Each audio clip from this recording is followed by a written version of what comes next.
ದಕ್ಷಿಣ ಕನ್ನಡ ಜಿಲ್ಲಾ ಕನ್ನಡ ಸಾಹಿತ್ಯ ಪರಿಷತ್ತು ಸುಳ್ಯ ತಾಲೂಕು ಘಟಕ ಇದರ ಆಶ್ರಯದಲ್ಲಿ 2025-26ನೇ ಸಾಲಿನ 10ನೇ ತರಗತಿಯ ವಾರ್ಷಿಕ ಪರೀಕ್ಷೆಯ ಕನ್ನಡ ವಿಷಯದಲ್ಲಿ ಶೇಕಡಾ 100 ಅಂಕ ಗಳಿಸಿದ ವಿದ್ಯಾರ್ಥಿಗಳಿಗೆ ಗೌರವಾರ್ಪಣೆ ಕಾರ್ಯಕ್ರಮವು ಸುಳ್ಯ ಕನ್ನಡ ಭವನದಲ್ಲಿ ನಡೆಯಿತು.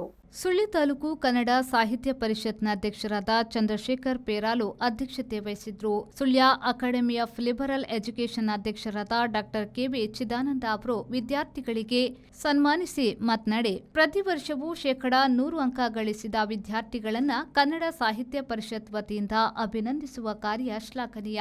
ಇಂತಹ ಸನ್ಮಾನಗಳು ಮಕ್ಕಳಲ್ಲಿ ಆತ್ಮವಿಶ್ವಾಸವನ್ನ ಮೂಡಿಸುತ್ತದೆ. ಇದನ್ನ ಕನ್ನಡ ಸಾಹಿತ್ಯ ಪರಿಷತ್ ಮುಂದುವರಿಸಿಕೊಂಡು ಹೋಗಬೇಕು.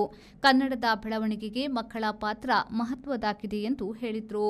ಶ್ರೀ ಶಾರದಾ ಪದವಿ ಪೂರ್ವ ಕಾಲೇಜಿನ ಪ್ರಾಂಶುಪಾಲರಾದ ಸ್ವರ್ಣಕಲಾ ಎಎಸ್ ಅವರು, ಕ್ಷೇತ್ರ ಶಿಕ್ಷಣ ಸಂಯೋಜಕ ನಾರಾಯಣ್ ಮುಖ್ಯ ಅತಿಥಿಯಾಗಿ ಭಾಗವಹಿಸಿದ್ರು. ತಾಲೂಕಿಗೆ ಪ್ರಥಮ ದ್ವಿತೀಯ ಬಂದ ವಿದ್ಯಾರ್ಥಿಗಳನ್ನ, ಕನ್ನಡ ಭಾಷಾ ವಿಷಯದಲ್ಲಿ ಶೇಕಡಾ 100 ಅಂಕ ಗಳಿಸಿದ ವಿದ್ಯಾರ್ಥಿಗಳನ್ನ, ಕನ್ನಡ ಭಾಷಾ ಶಿಕ್ಷಕರನ್ನ ಸನ್ಮಾನಿಸಲಾಯಿತು. ಸರ್ಕಾರಿ ಶಾಲೆಗಳಲ್ಲಿ ಕನ್ನಡದ ಶೇಕಡಾ 100 ಅಂಕ ಗಳಿಸಿದ ವಿದ್ಯಾರ್ಥಿಗಳಿಗೆ ಚಂದ್ರಮತಿ ಕೆ, ನಿವೃತ್ತ ಪ್ರೌಢಶಾಲಾ ಶಿಕ್ಷಕಿಯವರ ಮಾತೃಶ್ರೀ ಕೊಡಪಾಲ ಯಶೋಧ ಚಿನ್ನಪ್ಪಗೌಡ ಸ್ಮರಣಾರ್ಥ ನೀಡುವ ದತ್ತಿನಿಧಿ ಪುರಸ್ಕಾರವನ್ನ ನೀಡಲಾಯಿತು. ವೇದಿಕೆಯಲ್ಲಿ ಕನ್ನಡ ಸಾಹಿತ್ಯ ಪರಿಷತ್ನ ಸುಳ್ಯ ಹೋಬಳಿ ಘಟಕದ ಅಧ್ಯಕ್ಷೆ ಚಂದ್ರಾವತಿ ಬಡ್ಡಡ್ಕ, ಕನ್ನಡ ಸಾಹಿತ್ಯ ಪರಿಷತ್ನ ಜಿಲ್ಲಾ ಪ್ರತಿನಿಧಿ ರಾಮಚಂದ್ರ ಪಲದಡ್ಕ, ಕನ್ನಡ ಸಾಹಿತ್ಯ ಪರಿಷತ್ನ ಗೌರವ ಕಾರ್ಯದರ್ಶಿಗಳಾದ ತೇಜಸ್ವಿ ಕಡಪಳ, ಚಂದ್ರಮತಿ ಕೆ, ಗೌರವ ಕೋಶಾಧಿಕಾರಿ ದಯಾನಂದ ಆಳ್ವ ಉಪಸ್ಥಿತರಿದ್ದರು. ಕನ್ನಡ ಭಾಷಾ ವಿಷಯದಲ್ಲಿ ಶೇಕಡಾ 100 ಅಂಕ ಪಡೆದ ವಿದ್ಯಾರ್ಥಿಗಳು, ಪೋಷಕರು, ಶಾಲಾ ಮುಖ್ಯಸ್ಥರು, ಕನ್ನಡಾಭಿಮಾನಿಗಳು, ಕನ್ನಡ ಸಾಹಿತ್ಯ ಪರಿಷತ್ನ ಸದಸ್ಯರು ಉಪಸ್ಥಿತರಿದ್ದರು.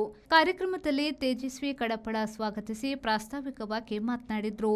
ಕನ್ನಡ ಸಾಹಿತ್ಯ ಪರಿಷತ್ನ ಸದಸ್ಯರುಗಳಾದ ಲತಾಶ್ರೀ, ಸುಪ್ರೀತ್ ಮೊಂಟೆಡ್ಕ ಸನ್ಮಾನಿತರ ಪಟ್ಟಿಯನ್ನ ವಾಚಿಸಿದ್ರು. ರಮೇಶ್ ನೀರಬಿದ್ರೆ ವಂದಿಸಿದ್ರು. ಚಂದ್ರಮತಿ ಕೆ ಕಾರ್ಯಕ್ರಮವನ್ನ ನಿರೂಪಿಸಿದ್ರು. ಪುಷ್ಪರಾಜ್ ಶೆಟ್ಟಿ, ವಿ4 ನ್ಯೂಸ್, ಸುಳ್ಯ.